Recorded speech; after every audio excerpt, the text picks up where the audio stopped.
The world of theater is full of stars. But just like in the night sky, sometimes we don't see them all. Some are in the wings, some are maybe up over us in the catwalk. Hopefully they're not under the stage, but you never know. In this series, we are going to meet those hidden stars of the theater, hear their stories, and be inspired by them. So join me on this journey here in my state-of-the-art production studio in my backyard as we meet the hidden stars of theater.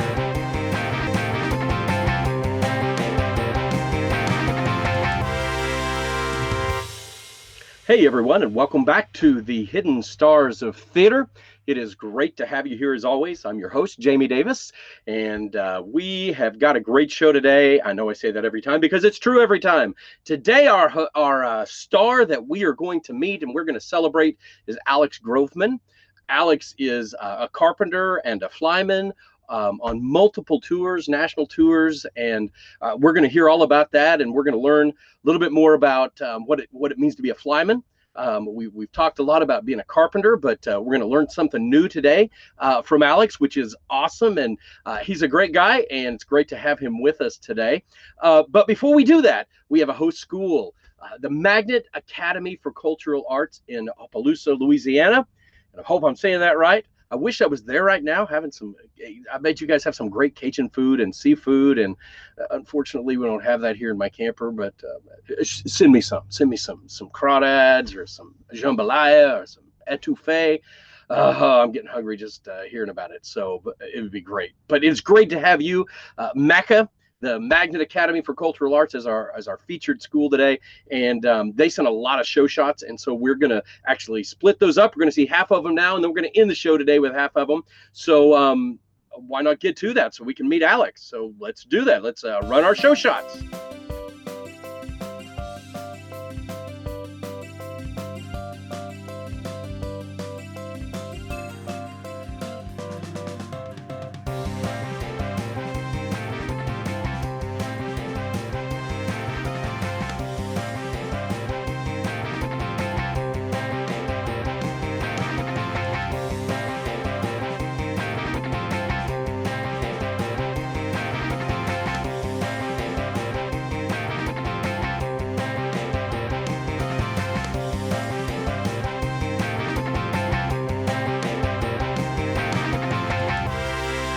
All right, very good. Well, welcome back, everybody. It is great to have Alex Groveman today as our guest. Alex is a flyman and a carpenter, and he's got a great story to tell, and you guys are you're going to enjoy it. I've enjoyed just getting to know him over the last couple days, and excited to have him tell his story to you. So, Alex, welcome to the Hidden Stars of Theater, man. It is good to have you. Thank you, Jamie. Pleasure to be here. Absolutely. Well, as usual, we've got a lot to cover, and so we don't want to take too much time, and just with niceties, even though it is nice to be nice, right? As we know from our Board of Wisdom, that's one of the biggest things. We got to be nice. But I do want to get right into getting to know you and getting to hear your story. And so, as always, that's where we're going to start, right? We're going to start by getting to know you and just having you tell us, where you came from, when you were a young Alex. What was life like as far as what influenced you to get into theater, and kind of your journey all the way up to really where you are today, and all the things that influenced you along the way, all the really good stuff. So we're excited to hear it, man. And I know you're excited to share it. So at that point, I'll be quiet and I'll let you do that. So take it away. Take it away, Alex. Great. Well, I'm from a small town in Southern Oregon called Ashland, Oregon, which is home of the Oregon Shakespeare Festival. So it's a very theater-centric community. So I got into theater acting when I was about 10 in community shows. Did that for a few years through middle school, and then high school was the transition from onstage to backstage. Started running lights and sound at community theaters and high school productions all through high school. And then after that, I moved to Portland, Oregon, tried to go to college, decided it wasn't the right time, and started working at regional theaters around Portland as an overhired carpenter, welder. I'd sometimes run shows and rentals at the community college in Portland. Did that for about 6 years or so, 5, 6 years. And then I decided to go back to college and finish getting my degree. So I went back to Southern Oregon University in Ashland, got my degree in theater with an emphasis in technical direction. Moved back up to Portland, worked at the community college there as a shop foreman for about a year. Then got a opportunity to go out to Maui and be a TD out there for community theater for about 4 months. Nice. So that was a blast. Yeah, I need that gig. Yeah. That's great. And then after that, I got on tour with networks, and I've been with them since. Very good. And what tours have you done then since you started touring? Sure. The first one was Bullets Over Broadway. I was a flyman there. And then Dirty Dancing, I was assistant Carpenter. Finding Neverland was after that as a flyman again. Bronx Tale as a flyman. And currently, Summer, the Donna Summer musical as a flyman. Nice. That's a good, well-rounded kind of bunch of shows for sure. A little, a little bag there. Cool. Absolutely. Any of those stand out as your kind of favorite experience touring?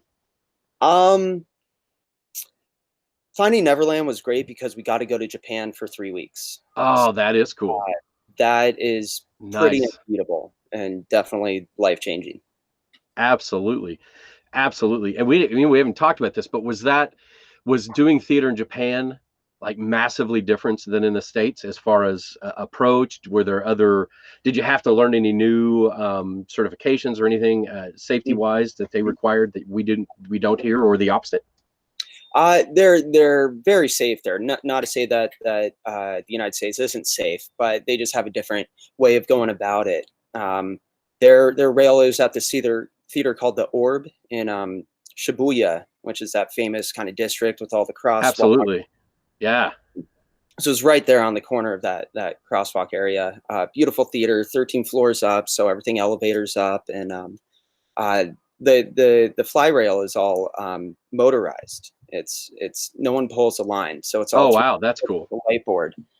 So through a translator, we had to figure out the timing of everything, programming this board. They would announce things through a loudspeaker when we were loading in and out, when any time a batten would move.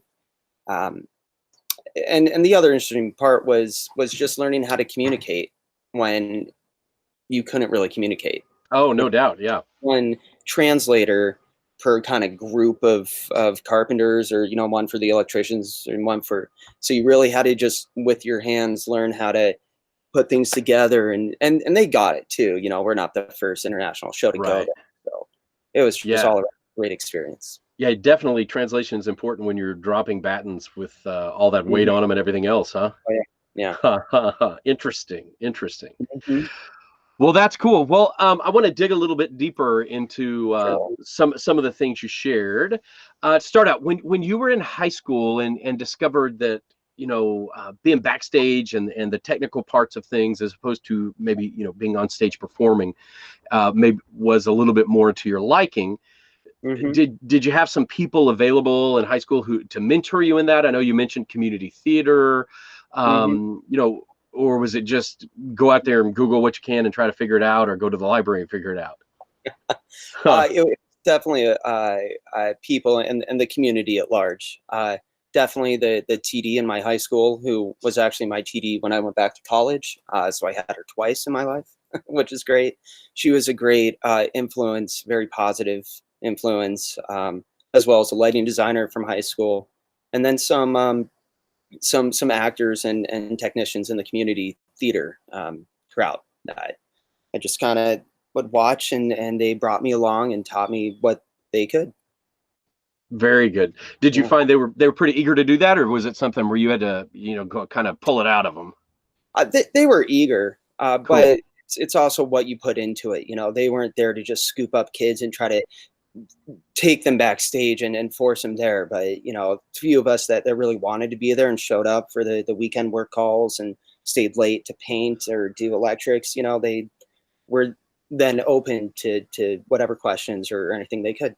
give us. Absolutely. Yeah. Yeah. Well, they saw that you were willing and eager, and that's Right. good. Yeah. Yeah. Cool. So, all right. So then you mentioned that you moved to Portland, right? Hmm. Right after, and that college wasn't in the works at that time, which is fine. Yeah. Um, and then you started looking for, you said kind of any. It sounds like any and every theater related job that you could get your hands on, right? Yeah. It's about, yeah. So was that, and I'm from, the Midwest, and have never been to Portland yet. It's on the list of places I'd love to go. Great city. Highly. It sounds like it, yeah. So was that a tough road to hoe, so to speak? I mean, was there enough to keep you fed and happy and healthy, or was it tough going? A bit of both. Sometimes when it rains, it pours, and other times it really dries up.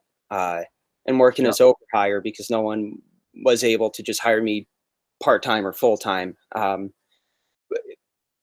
There were some lean times, but all in all, there's enough going on in cities like Portland that if you know where to look and you start making connections, then you can find work. And you also just kind of have to be humble about it because it's not all going to be great work. It's not going to be the ideal job that you want, but it can lead to something else. I mean, I've emptied trash and swept shop floors for a year or two before I started actually doing carpentry in a different theater. But through meeting someone there, things kind of tend to happen and network. Absolutely, yeah. Networking is the key, and it's It really about not only networking and meeting people, but when you do, as Bo Bogave told us, theater's a small community, right? And they're going to remember you, and you want them to remember you for the right things. So that's Oh, good. that's So you right. got to get out and hustle it and be willing to do whatever. That's good. Yeah. Yeah. So what then motivated you to go back to school and get your degree? Was that just something you felt was absolutely necessary if you were going to progress, or the timing was just better, or what did that look like? Well, it's definitely timing. It was around 2010. So with the economy being a little slower around that time, me being over hire wasn't really an option as much. And the theaters, the people that I worked with felt bad about it, but they just knew for the say next 6 months or year, they weren't able to really hire anyone outside of what they already had. So that was a bit of a motivation. Honestly, not knowing about the union a lot, I never even considered going just the union route, which is just as great as going to college. So I never really researched that side of things. But also just going to college, I think I always wanted to go to college. I just kind of needed the time to be ready to go and do it. Yeah, absolutely. Yeah, So I think all those things kind of fell in place. some people need those gap years. I mean, it's not, there's nothing wrong with that at all. It's a very valid experience if that's what is right for you. So I have never anybody mention going the union route instead of the college route. So that's a new concept to me. So there is kind of the thought that you can get involved with the union and they can and get your education through that. Is that what you mean by that? Well, yeah. Education. It has its advantages and disadvantages going the union route. And when I say the union route, it's not going to a 4-year college and just getting into the union when you're 18 as an apprentice, depending on the city, depending on the local, depending on how they approach that. But just doing that, and it's great. And you typically start as an apprentice for however many years and have tests and things to get your journeyman card. But and you can make a great career doing it. Yeah. There are people, the head flyman in Boston, Jimmy Mack, he's a great dude. He's 3rd generation flyman in Boston. And none of them have gone to college for it. They just grew up in the union. The caveat there is you just don't have that degree if you want to change gears. If you want to be a teacher, depending on what level and in what capacity, not having Absolutely. that holds you back there. Yeah. So, I mean, and again, those are just two different valid routes and depends on what you want for your future. And some people don't ever want to teach and some people do. And that's good. That's interesting. I'm glad you mentioned that. Yeah. That's kind of new thought pattern. But it makes sense. I know my dad is an electrician residential electrician, right? Oh, right. It's the same thing for him, right? He never went to college, but he became an apprentice right out of high school in that field. So it's the same thing. That makes sense. That's cool. Okay. It's always good to know whatever all of those available routes to doing what you want to do for sure. So awesome. So then the job in Maui. First of all, I'm super jealous of that, right? Yeah. So how'd you hear about that? Well, it actually came about when I was a shop foreman at Portland Community College right after I graduated from Southern Oregon University. One of the teachers there has been affiliated with this community theater in Maui for, I think, about 20 years or so. And they're getting to a point where they were deciding that they wanted to hire somebody to build their set. I guess they had just kind of done it all in-house with volunteers. And again, kind of that timing thing. I started the job at Portland Community College at the right time and got along with the teacher, and he liked my style and how I built and worked with people. And so he got me in contact with the artistic director of the community theater, and had an interview and then got a plane ticket. That's awesome. And again, it's about people. It's about networking, right? Oh, absolutely. Yeah. That's great. And kind of the same thing on how you got your first tour with Networks with Bullets Over Broadway. Yep. Same deal. Actually, I was working at Portland Community College, and a woman in the office had toured with Networks before, and so we got along. And I'd mentioned that I really wanted to attempt touring, so she put my resume in to the right people there. That's cool. That's good. That's good. And obviously the recurring theme we keep hearing is people. Know people. Be nice to people. And I get sick of hearing that, but it doesn't make it any less true, because it really is. Absolutely right. That's absolutely right. Yeah, it's the secret sauce. It is just knowing people and being known. Not just knowing people, but being known for being someone who works hard and is good to work with. Right. You want to be known for the right reasons. You absolutely. You're going to be known for something. Yeah. And as long as you're going to be known for something, why not be known for the right things? Yeah. Let's try that route first. Awesome. So let's take a little bit of time here and dive into the world of being a flyman. Yeah. We heard a little bit about that from Bo, but Bo, I think you've done some carpentry, but primarily flyman. I think he was the opposite. Bo Bogay. Right. He's done a little bit of flyman, but primarily a carpenter. So educate us in that, man. What is that? What is your day like as a flyman? What are some different positions within that? Are there a super flyman? Two flyman for fly on the rail. Are you super fly? Yeah.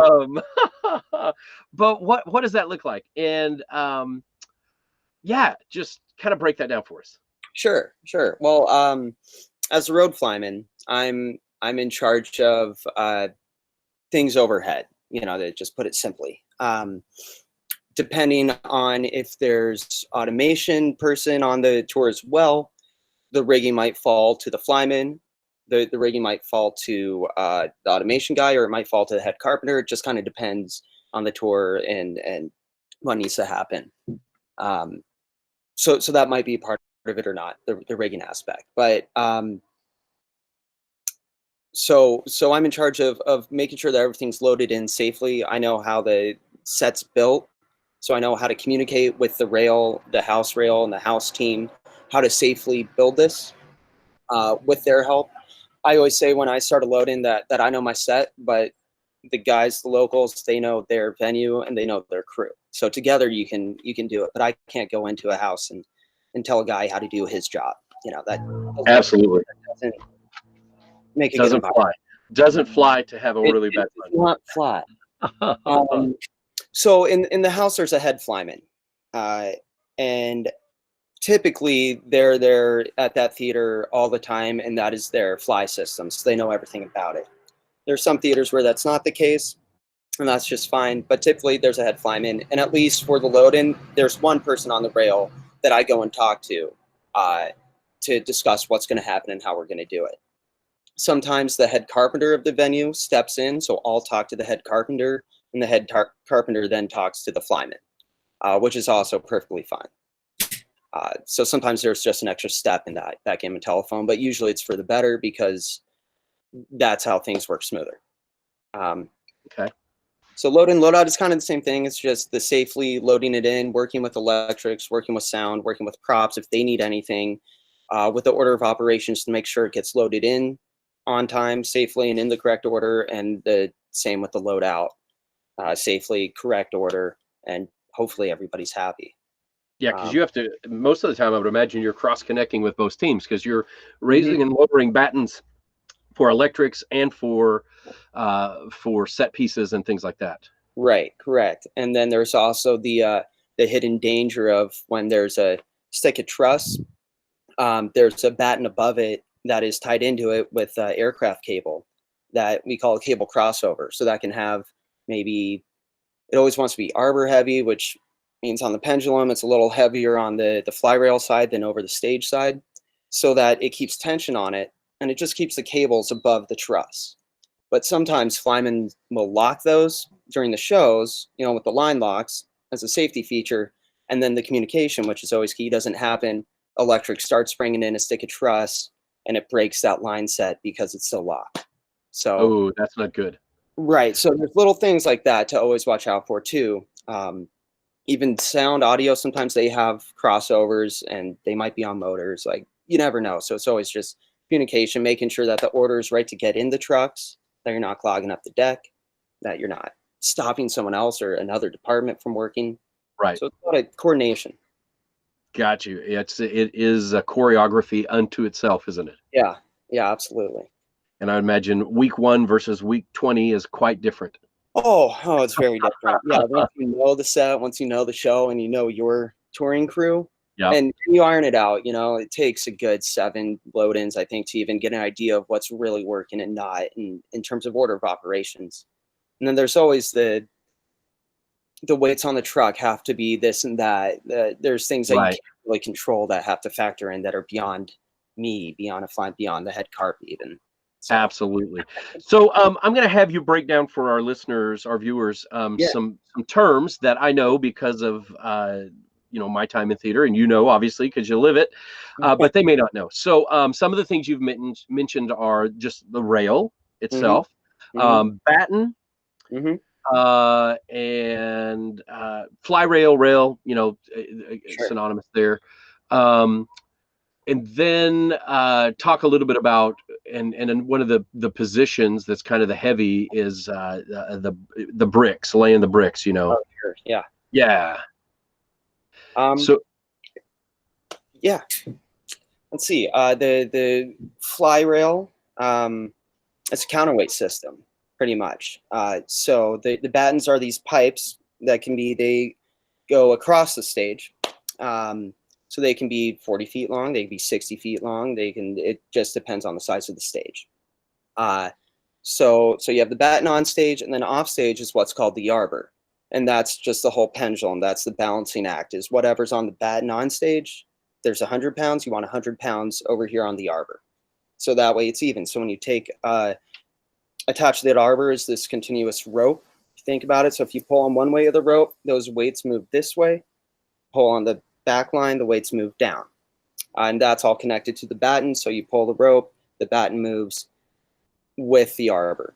Absolutely. In system, and yeah, balance. So that's the fly rail. Got you. And on those battens can be anything from lights to drops, sykes. I mean, whatever. Walls, yeah. I've put 2,200 pounds can go on a batten sometime. Wow. Yeah. So it can get crazy. Absolutely. That's why you've got to be extra careful with those battens. Yeah, that's right. Awesome. Ever been any times where you just thought, this is about to go really, really bad? Oh yeah. There's been a good couple times actually.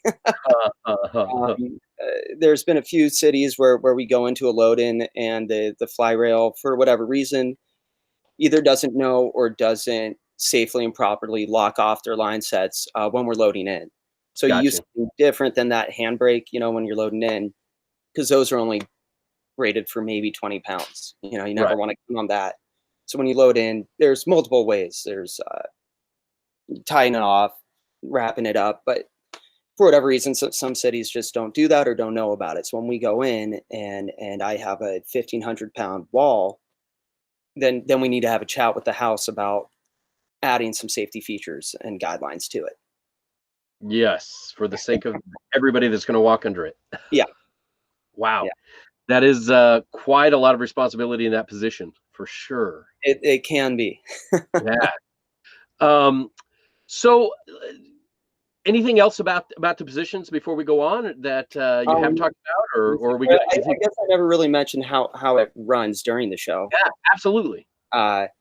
Which was a surprise to me, because I thought being a flyman on the road, I'd be getting some guns. I'd be working out, pulling a lot of ropes, running queues. And that's not the factor at all. Technically, I'm not even allowed to touch the line sets or the ropes or anything, because of being in the union. That's someone else's job. So it's just what I had to learn is during the show, I'm watching anywhere between 1 and the most I've had is 4 flymen on the rail. So sometimes all 4 flymen can be pulling at the same time, and it's my job to supervise them and make sure they're pulling the right piece the right way at hopefully close to the right speed on the right light, and then there to facilitate if things go wrong, because it's theater and they do. They do. How to get out of that. So are those 4 flymen, for instance, are they typically with the local house, or are they on tour with you? Always with the local house. Got you. They're overhires, so to speak. Yeah. Yep. Okay. Interesting. I didn't know that either. Wow. Huh. Yeah. So it can get really hairy when you have maybe 2 out of the 4 who are weak links, and they're maybe spread apart on the whole rail. So you're trying to anticipate who's going to mess up or how, or right. It's really been a very good learning curve to just be omni-aware and omnipresent and really anticipate people and look for clues and read people. And communicate well. Absolutely. You don't want to make them mad. No. I mean, I was just running a show where I had 5. So trims on a line set. When I say trim, it's just the mark of where the piece stops in the air, right? And you mark that on the rope, and that's how you pull it. You pull it till you see the tape, and you stop, and it's set on stage. I had 5 trims on a piece on Donna Summer, and one flyman in one city, he just as we were loading in, misunderstood what the trims were called. So we start running the show, and I'm telling him to go to one trim, and he's going to a different one. Oh, no. Nothing was major. Nothing was a safety issue. It was just visually off. Yeah. So in a span of like 3 minutes, we find out we're miscommunicating, and I had to figure out how to communicate to him and him to me what we were both trying to say and how to fix it. And we were able to do it pretty seamlessly during the show. But thinking on your feet, another key aspect to that job. That's that's crazy. And keeping your cool, especially on the rail, in automation, you can't be someone who gets really frantic, because that's, domino affects everything. And that totally. Can be totally. Wow. That's great. All right, so just to shift here, and one of the things that we've heard people talk about, and you mentioned it as well, is a specific company called Networks. It seems a lot of our guests have gotten their first tour through Networks, and I think they're probably one of the larger national tour companies. But nobody's really told us about other than the name of that company. So is that something you feel you could tell us a little bit about Networks, who they are, what they are, and just because I think it's good to know. Yes, I guess I should speak nice so they keep hiring me. Absolutely. It's a great idea. We love them. Networks is a great company. I mean, they're who I started with and who I've been with for 5 years. It's a really good company, I feel, to cut your teeth in touring. They have maybe 10, 12 shows. I feel like I'm making that up, but it's somewhere in that ballpark. So they have some seasonal shows like Elf that only run maybe 3 months. But they also just had Phantom that closed after 10 years or something. Oh, wow. That. So they have a lot going on. So there's a lot of opportunities there to get on your first show, learn. Usually the best way is with their smaller shows, which are bus and truck. So you're living on one of those tour buses and doing one-offs. So every night you're loading out every morning. You're loading in. Except Oh, Monday. joy. Yeah, have the show every day. But it's a great way to learn, and it's Right. tough, and it's kind of a sink or swim type deal. But networks, Troika, Worklight, they're all kind of in that same bracket of touring where they have small shows. They also might have some really big shows, and if you stick with the company, they have a lot of opportunities for advancement. Very good. Very good. And are those companies based out of, I know if I remember right, Networks is out of Nashville, is that right? Or are they, where's it? Maryland. Maryland. Okay. Yeah, and so are they just kind of all over, or you find them Yeah, I don't mostly up? even know where Worklight or Troika is located. Interesting. Dodgers have been a producer for networks before, and they're located in New York City. The beauty of being a stagehand is we don't really have to audition for our jobs. Right. A resume, and it's maybe an interview like this or on the phone at most. So live wherever you want to live, isn't really too much of a hindrance based on where the company's located. Yeah, absolutely. So, touring, is that your thing? You love doing that, or do you ever think you want to try to do the Broadway thing and try to make it there, or? Well, to be honest, Broadway's never personally been my goal. Nothing wrong with Broadway. I think Broadway does has great performances and great shows and great things happening, but that's never been my driving force to kind of wind up on Broadway. Yeah, That being absolutely. said, I'm not sure where I want to wind up. But touring's fun. It's great. I definitely love traveling. Like any job, you have those days or weeks where you just kind of wondering how your life ended up here and why are you in, wherever Yeah. working at 3 a.m. in the rain trying to load a truck when your brother's a chemist in some, nice office somewhere. Absolutely. But, all in all, when I think back on the tours that I've done and the shows that I've done, it's typically always positive thoughts on it.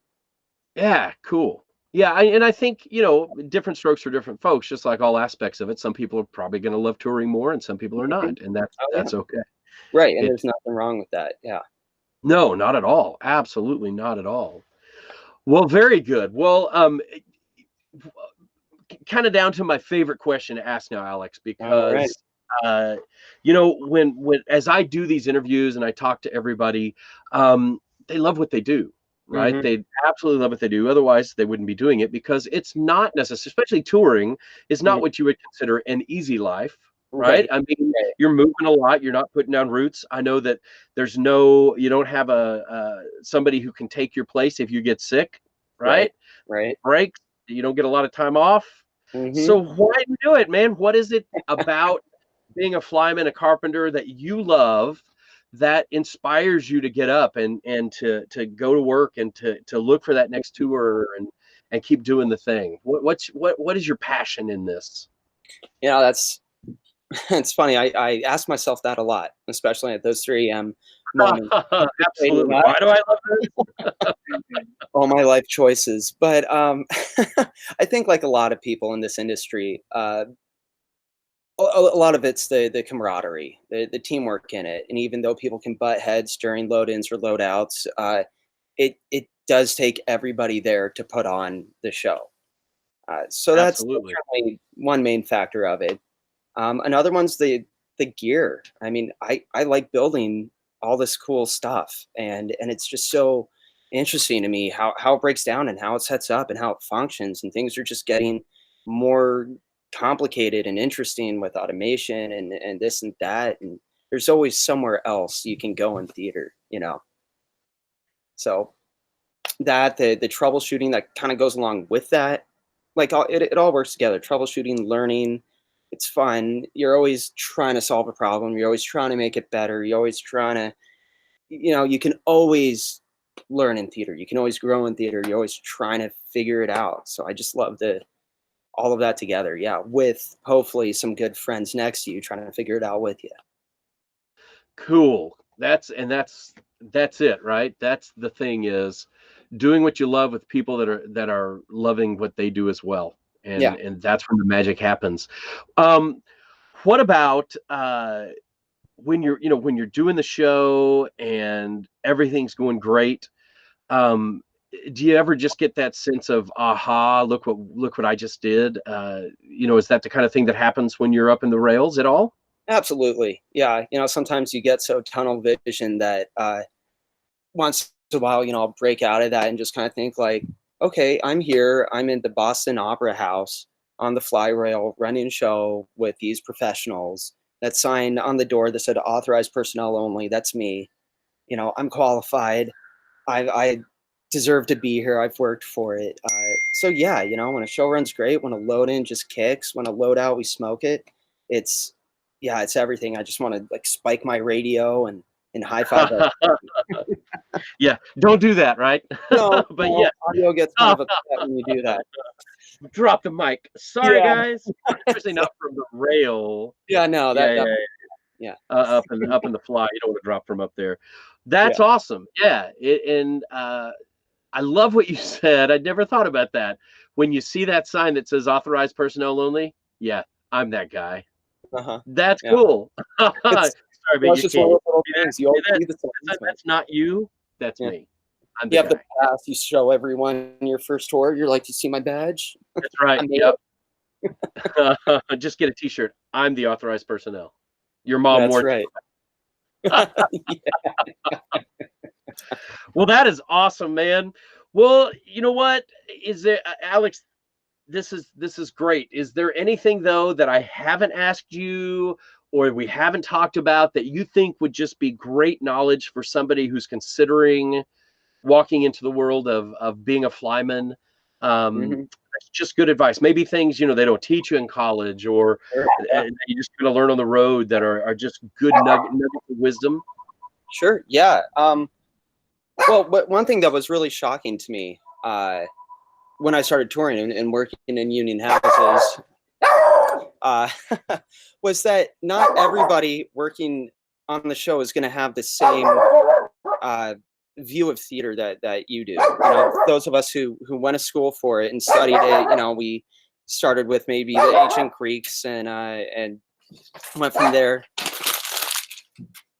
But a lot of these people that work in these houses, they just come from all different sources of life. And some of them were steel builders, and they just showed up to a loading because their friend said, hey, you need a gig? I got a weekend job for you. And they haven't left for 20 years, Yeah. So you just kind of got to be ready for that. And not everyone's going to have the same excitement about the show. It's a job that they want to do right, and they will do right, and they'll do a good job at it. But they don't care about who wrote it or who the director is or who the actor is in it or the songs. They just want to get their paycheck, do a good job, and they love their job within it. And that was just surprising to me. Yeah, no doubt. Yeah. And I would be the same as you, a little more passionate about everything. But that makes sense. And I would imagine, you mentioned that, some guys in Boston who are third generation, right? So there's probably, and I would imagine in New York City that maybe more of that even, where you have a lot of, not nepotism, but, my dad did this, and so I did this, and so I'm going to do it. Grandpa did it. We all do it. And be good or bad, because you get some really proud families in there who do bang up jobs and really want to keep their family name, and proud of it. And then there are some who's like, okay, who's your uncle? Like, there's a reason you got this job. It's not how well you're doing. Right. It's like that everywhere, right? It's like it is. Yeah. Well, dude, so good. So good. So we're down to the moment, man. The moment that I'm sure you've been looking for, right? You've been looking forward to. And I'm talking about where you get to drop the one biggest bomb of wisdom on our listeners, and where I'm going to put it on a piece of gaff tape, and it's going to live here on the Gateway Mortgage Wall of Wisdom. All right. I really need like a big sound effect there, right? The Gateway Mortgage Wall of Wisdom forever. And it's growing, man. We've already got 6 great things up there. And so you knew this was coming. You've had some time to think about it. Yeah. So Alex Groveman, what do you want to live on that wall until my trailer falls apart? Which could be tomorrow. Hopefully not. But drop it on me, man, and I'll put it on the tape. All right. Really, I just came up with 3 words that I think are just really important. And it's listen, adapt, and compromise. Listen, adapt, and compromise. Those are all good. I would imagine, especially doing the job that you do, you definitely have got to be able to do that. And when you say listen, you mean listen to other people, listen to the show, listen to your stomach. You know, what are we listening to? I mean, I guess you should always listen to your stomach. It's a good idea. Yeah. But just listen to people, listen to kind of everyone around you, because even that annoying person might have a great idea or see something that you don't. Or, I feel like a lot of people just wait for their turn to talk, and especially in the heat of the moment, when you're loading, sometimes people just get that tunnel vision and this is what they need right now, no exceptions, and they're not willing to listen, or you're not hearing them what they need. So it's just being open, Yeah, no, that's good. Yeah, people need to be heard for sure. So, well, very good. Well, let's take this and put it right up here. We're running out of room. We're gonna have to start covering up the That's right. logos. Cover up mics. Cover mics.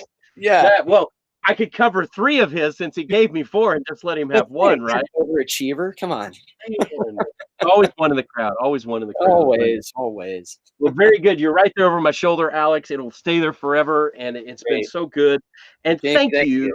Yeah. Thank you for just allowing me to have the honor to tell your story, because it's important, and in the job that you do, you're hidden. You're like one of those ninjas making things happen. But the reality is, the shows that we love and the shows that we see would not be the same without Alex Groveman up in the fly rails, doing his thing. It would just, because what you do adds so much and allows the actors to do what they do. So what we want to do is, you don't get to take a curtain call. So I'm going to give you your curtain call right now. So Alex Groveman, this is for you. Thank you, sir, for making the magic happen. And multiply this by thousands, because that's how many people are going to watch this, and they're all going to feel that same way. Oh yeah. So, but just thank you for that. Thank you for being our guest today. Well, thank you, Jamie. Thanks for setting this up. This is such a great idea. I'm so happy to be a part of it.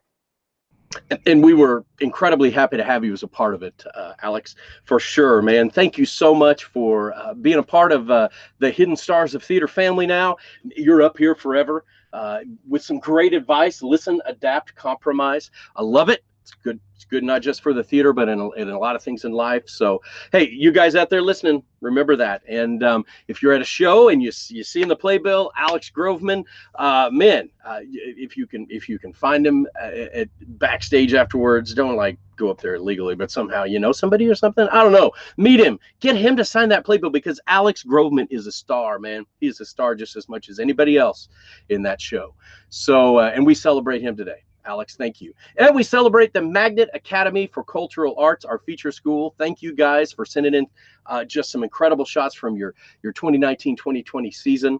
Now, before we finish up by looking at some more of their shows and the pictures they sent, subscribe. If you haven't subscribed yet, why not? Please, it helps me out, and it helps you learn every time that I post something new. So you don't have to wait and find out and go check. We'll let you know. So subscribe right down below. My email's down there. Send me pictures. Send me comments. Let me know how we're doing. Let me know if there's something else you want to see that we haven't featured, some position in the theater that is a hidden star that we haven't met yet. Let's meet them. Let me know, and we'll find them. But other than that, subscribe, like, comment. You know what to do. You guys are hip and happening in theater people. Yeah, you're my people. So let's get it done. Until next time, this is Jamie Davis with the Hidden Stars of Theater. Let's finish with those show shots. Magnet Academy for Cultural Arts in Opelousas, Louisiana, with their director, Dana Reed. Thank you, guys. Peace out, everybody. Bye-bye.